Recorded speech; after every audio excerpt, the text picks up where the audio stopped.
India decarbonise 2070 వరకు steel ఇండస్ట్రీని decarbonise చేయాలనుకుంది. India is committed to decarbonize the steel sector alignment with net zero emissions intensity target by 2070.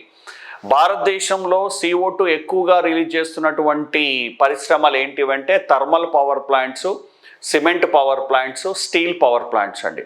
మన దేశం బాగా వేగంగా develop అవుతుంది కాబట్టి ఈ మూడు మనకు తప్పనిసరిగా కావాలి, పర్టికులర్గా స్టీలు అండ్ సిమెంట్. సో భారతదేశంలో డీకార్బోనైజ్ చేయడానికి అవకాశం ఉన్నటువంటి మేజర్ ఇండస్ట్రీలు ఏంటి అంటే స్టీల్ అండ్ సిమెంట్. బాగా వినాలండి. 2070 వరకు నెట్ జీరో సాధించే దానిలోని భాగంగా థర్మల్ పవర్ ప్లాంట్లను రెడ్యూస్ చేసి సోలార్ పవర్, విండ్ పవర్లను పెంచుకుంటుంది, రెన్యూబుల్ ఎనర్జీ రిసోర్సెస్ను పెంచుకుంటుంది. ఇక్కడ వరకు గుడ్.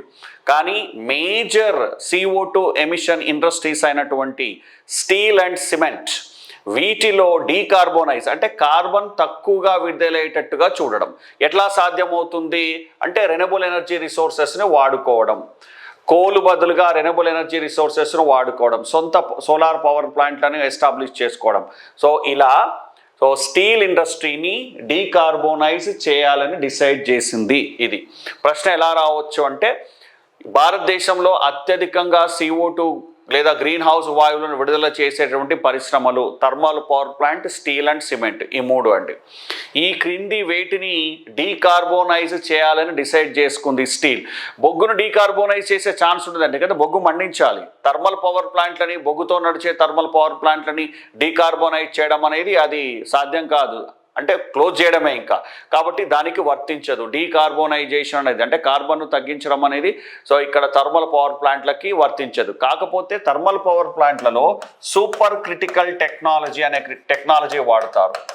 ఇంపార్టెంట్ అండి, సూపర్ క్రిటికల్ టెక్నాలజీ.